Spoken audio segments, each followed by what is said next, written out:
I'm Catherine Dow. It's Thursday, July 24th. Today, fighting a firestorm. The fire's behavior yesterday was very, very intense. Crews talked about how the fire was essentially creating its own weather. A wildfire enters a Manitoba town, damaging homes and buildings. Also today, it takes a village. Business is good, but the problem is the crime. How Winnipeg police plan to bring down crime in the city's most densely populated neighborhood, plus turning grief into giving. I think it's also given another opportunity for some people to feel some togetherness as we're all kind of moving through this. How loved ones are honoring a couple killed in a Manitoba highway crash.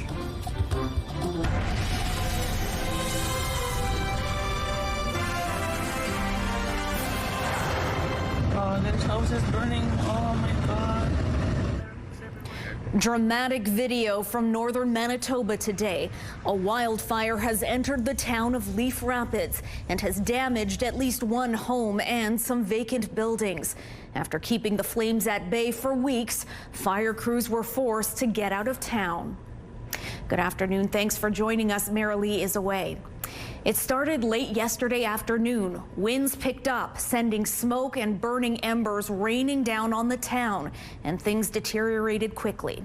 The fire jumped the Churchill River, entering Leaf Rapids from the industrial area. Everyone managed to get out safely, but not before some damage was done. And joining me now live is CTV's Taylor Brock. So Taylor, what is the situation today? Well, Catherine, fire officials tell us the wildfire has damaged at least one home, as we saw there, and 5 to 7 other structures. The town was evacuated a couple of weeks ago as a precaution, so thankfully there was no one inside the home at the time. It really all happened quite quickly within the period of a couple of hours last evening. Fire officials say the fire intensified yesterday afternoon, and despite using helicopters and water bombers, things just got too dangerous. Crews were then forced to retreat to safe zones, returning to the area once it was safe. The fire also damaged some hydro lines, but the power is still on for now. The Manitoba Wildfire Service says the fire became unpredictable quickly. They were definitely planning for something to happen in the community. They had a good plan, but unfortunately the fire's behavior yesterday was very, very intense. Crews talked about how the fire was essentially creating its own weather, and there was all this additional wind and heat, and the movement of the fire was just really, really rapid. Fire crews have been working through the night, putting out hot spots, and workers from the Office of the Fire Commissioner and Manitoba Wildfire Service are currently in the community. CTV's Jeff Keel will have more on this developing situation at 6 o'clock. Now, Taylor, what about the other fires burning in Manitoba? Well, Catherine, there are still 120 active fires, including the one threatening Snow Lake. A Hud Bay mine near the town has evacuated as a precaution. The Wildfire Service says Snow Lake crews are ready if it gets closer. Now, on the bright side, the situation has improved for communities of Garden Hill and Thompson.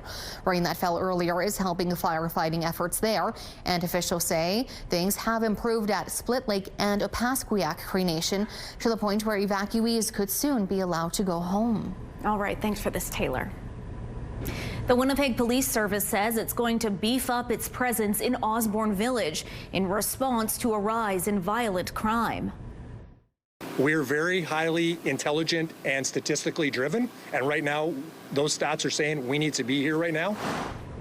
Police say crime rates in the village have hit record highs in recent years. In response to those stats and concerns from residents and business owners, the WPS today launched a focused crime crackdown in the area. It says it'll be dedicating more uniformed and plain-clothed officers to walk the beat and check in on businesses. It's very difficult to plan and target those offenses because they're random in nature.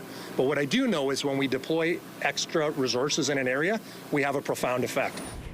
WPS will also be conducting checks to ensure that offenders released on bail are following their conditions. The program is scheduled to run 7 days a week until November, at which point it will be reassessed. Farmers will have a chance to safely dispose of any expired or unwanted pesticides and medications this fall. A company called Clean Farms will be touring the country this fall. They accept unwanted agricultural pesticides, pest control products, and livestock and equine medications. There will be nearly 24 drop-off locations spread out across southern Manitoba between October 27th and 31st. You can head to cleanfarms.ca for a full list of those locations, and there is no charge for the service. The government is making some adjustments to its agri-insurance program to help out drought-stricken livestock producers.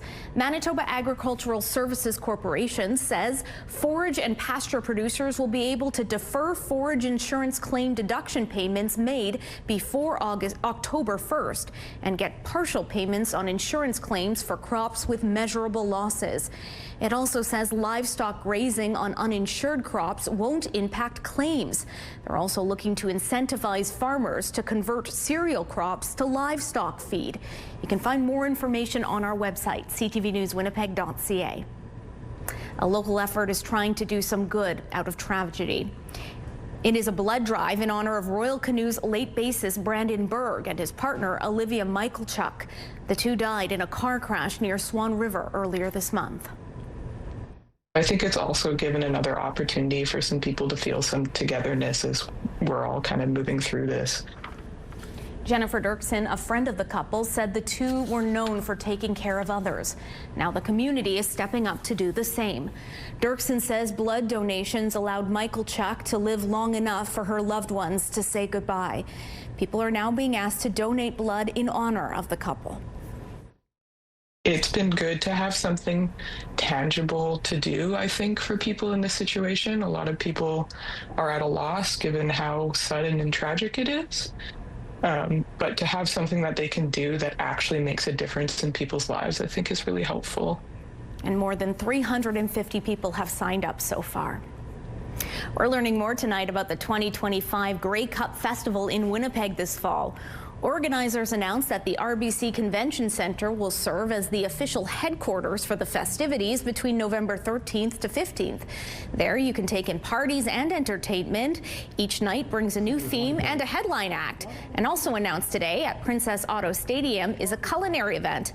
Taste of the CFL brings together top chefs from each CFL city for a showdown in game day cuisine.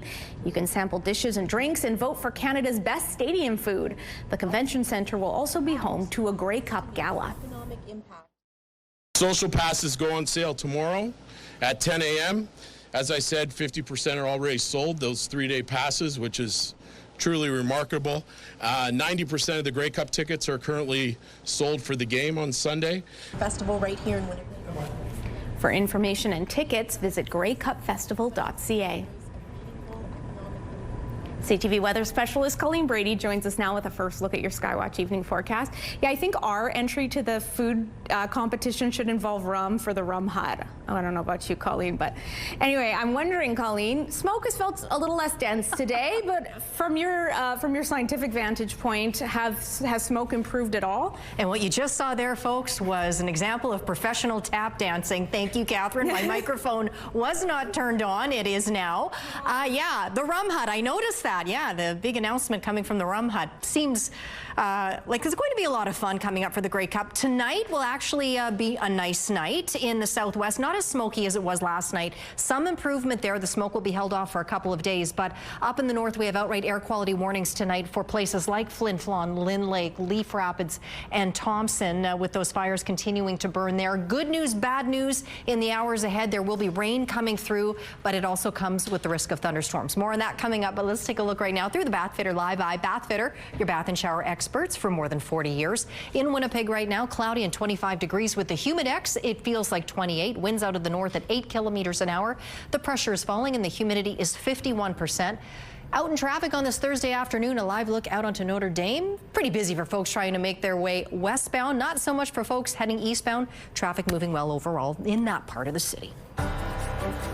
When you have a 4 or 5 inch drop in water, it's a significant hit. Why some cottage owners in the White Shells say low water levels are putting a damper on their lake life. That story and more local news just ahead. When you see news happening, let CTV News Winnipeg know. Text your tips, pictures, and videos to 10400. That's 10400. Message and data rates may apply. Get Winnipeg's top stories, breaking news alerts, and watch live. Download the CTV News app. Police in Ontario have made 2 more arrests in a massive whiskey heist. Windsor police released this surveillance video of 2 suspects wanted for stealing $500,000 worth of Crown Royal in May. Crown Royal, of course, is distilled here in Gimli. 1,000 boxes were stolen on May 17th from a secured lot. The truck was driven into the country where cameras picked up the load. A total of 8 people have now been charged in connection with the theft. Some cottagers in Whiteshell Provincial Park are concerned about the water levels in their lake. Water levels at Betula Lake are nearly half a foot lower than where they should be, and the local Cottage Owners Association says it's concerned about the short and long-term effects. When you think of a shallow lake like Betula that averages 6 to 8 feet, when you have a 4 or 5 inch drop in water, it's a significant hit. Betula Lake has a target water level dictated by the province. However, Galloway says 2 fixed weirs downstream aren't able to maintain that level. Aside from raising the height of the weirs, the association wants the province to increase the target water levels and complete a study on invasive species. It's really concerning to me. My kids are a 4th generation family out here. And, you know, our goal and our dream is to see generation number 5 enjoying it as much as we did. The Betula Lake Association has already petitioned the province to take action to protect the body of water. In an email response, Manitoba Transportation and Infrastructure says it must first analyze how any changes in the outlet could impact lake levels, the shoreline, and nearby properties. It says that work is now underway after being delayed by wildfires. The Winnipeg Blue Bombers are looking for a win this weekend after a couple of tough losses to the Calgary Stampeders. The Bombers are on their way to Toronto to face the Argonauts on Saturday. The last time the Bombers played the Argos, sadly, it was the 2024 Grey Cup, where Toronto beat us 41-24. This season, the Bombers are in the middle of the pack of the CFL's West Division with 3 wins and 2 losses. So a win against Toronto is important. As always, they'll depend on their field goal kicker, Justin Medlock. But Michael O'Shea says, as a head coach, he leaves his star kicker alone. No, I leave him alone, basically. I think that's the standard fare for most kickers, right? If you're with a kicker for a long time and they tell you exactly what they need, then that's sort of the script you follow. The Bombers and Argos go at it on Saturday at BMO Field. Kickoff is 6 o'clock. A pop culture icon and wrestling superstar has passed away. That story and more next in Spotlight.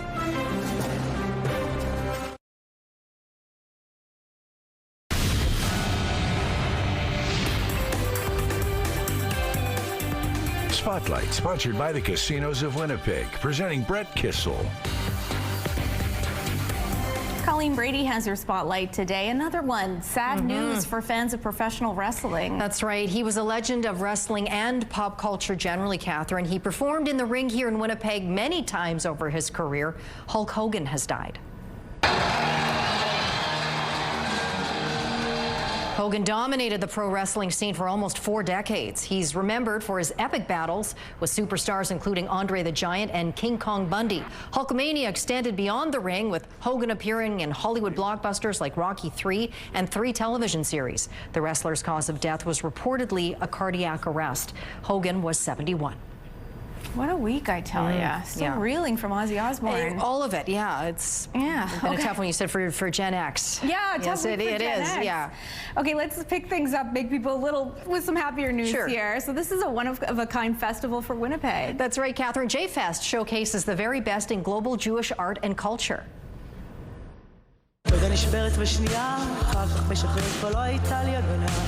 That's Israeli icon Karen Pelez. She'll be kicking off J-Fest at the Seven Oaks Performing Arts Center.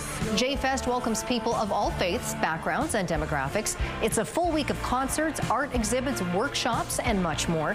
You can also take in some of the selections for this year's International Jewish Film Festival.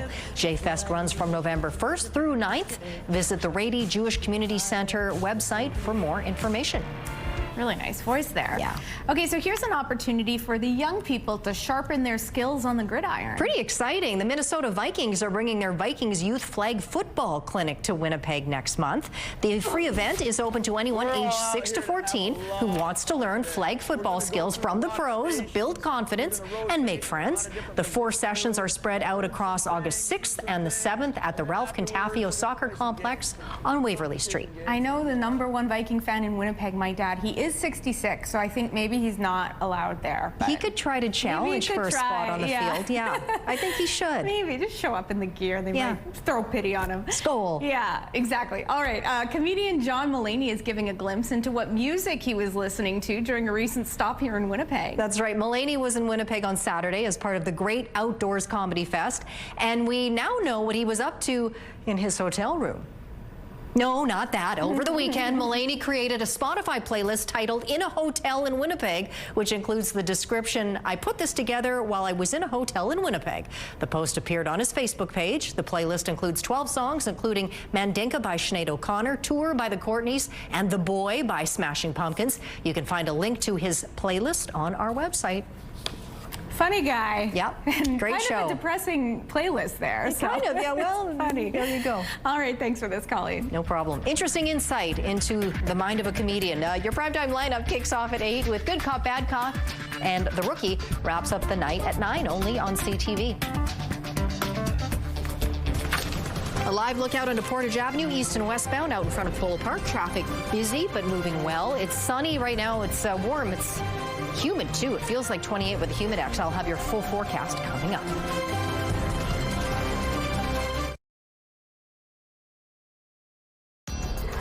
Women's clothing provided by RW & Company. Salon services provided by S&Teak Spa Salon.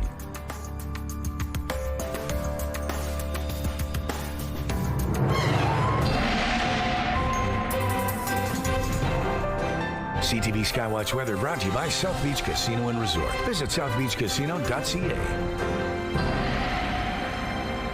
CTV weather specialist Colleen Brady has your Skywatch evening forecast. Colleen, Lord knows we could use some rain. Are we tracking any of it in the next couple of days? Well, we weren't expecting actually that rain that came through Winnipeg this morning, but glad we got that. There's actually a teeny little bit. You can see, look at this little guy right here. This suggests that there's a little bit of a disturbance just crossing over the international border. Could be producing a little bit of hail out there. But northern regions that desperately need more precipitation than they've been getting. Some will come through overnight tonight or more into tomorrow morning, but there is the risk of thunderstorms. But places that need that precipitation where wildfires continue to burn is where we have those air quality warnings in effect tonight. From Flin Flon up through Puckatawagan, Lynn Lake, over through Leaf Rapids. But Thompson, Split Lake now put under that air quality warning over the course of the day today. That wasn't the case this morning, but later on as we got into the afternoon, those air quality alerts were expanded further east into Manitoba. Now the thing is, the winds are relatively light, and Environment Canada feels that that will help to essentially pool some of that smoke closer to those source regions where the fires continue to burn. Last night we had air quality warnings also over the border for northwestern Ontario. In some areas they've ended entirely, including for Kenora. A little further north though, Red Lake up into Sandy Lake under a special air quality statement. So not quite as elevated a warning as an outright air quality warning, but still it is an air quality alert, something to be taken seriously. There is the outside chance of showers or a thunderstorm popping up early this evening in Winnipeg in the southeast, but then apart from that, really no active weather. As for that smoke in the southwest, well, there's some southwest winds kind of coming in behind a ridge of high pressure that will help to keep the smoke at bay there for a couple of days at least. Otherwise, you can see it's quite clear. Then we get into those overnight hours, early morning, when we start to see the first of that rain cross over the border from Saskatchewan and spread across the northwest. And it can continue to go further off to the southeast and spread a bit. As I mentioned, late in the day, there is the possibility we could see some showers expand a little further south into southern Manitoba. But then as we get into Friday evening, you see this line of rain really coming from the southwest all the way through central regions and up into the northeast and in some other areas as well. Overnight, we go into a Saturday. It's going to be very hot in southern Manitoba. Temperatures piping back up into the low 30s, actually starting as early as tomorrow, but continuing throughout the weekend as well. Tonight from Winnipeg, we drop down to 15 degrees. There is that risk of an early evening thunderstorm. Mix of sun and cloud tomorrow, up to 30 we go. Winds strengthen out of the south at about 20 kilometers an hour. Again, there is the chance of a late day shower or thunderstorm. The UV index for Friday is 8 or very high, and then the weekend kicks off the long range forecast with a hot high of 30 on Saturday. Showers still look pretty likely on Sunday. Not a sure shot, but still more likely than not. 26 degrees, and then a mix of sun and cloud or sunshine through the first half of next week with nice highs in the 24-25 degree range. Our first weather photo takes a look at the beautiful sky there. Those sunbeams coming through the clouds, that was out at St. Agathe. That photo is from Lucette. And a beautiful look out at this flower bed against the early morning smoky light in Cartier, just outside of the city here. That photo's from Jerry. Send us yours to winnipegweather@ctv.ca. Thanks, Colleen. There's a new and improved way to cool off in St. Vital. That is Councillor Marcus Chambers taking the inaugural dip into the newly renovated water play park at the Dakota Community Center. Improvements include new features to spray and dump water, a new pump, and an accessible rubberized flat surface. What this is all about is an investment. Yes, it's an investment in infrastructure, a water park, spray pad features, but it's really about investing in people. It's about providing the services that families need in our community. The Dakota Water Play Park is open 7 days a week from 10:30 a.m. to 6 p.m. All the city's wading pools, outdoor pools, and splash pads are open for the season. You can head to winnipeg.ca/pools for locations and hours. None of them wore their suits for the occasion. Yeah, they should have all taken a dip instead of cut the ribbon there. No kidding. Well, it'll be busy. The I can't say it either. Splash pad, spray pad. Busy this weekend. Hot temperatures. It's going to be hot? Very hot. Very hot. Okay, well, that I can say. It's opening in the nick of time. All right, well, thank you so much for joining us. CTV National with Sandy Ronaldo starts now, and we'll see you back here for CTV News at 6.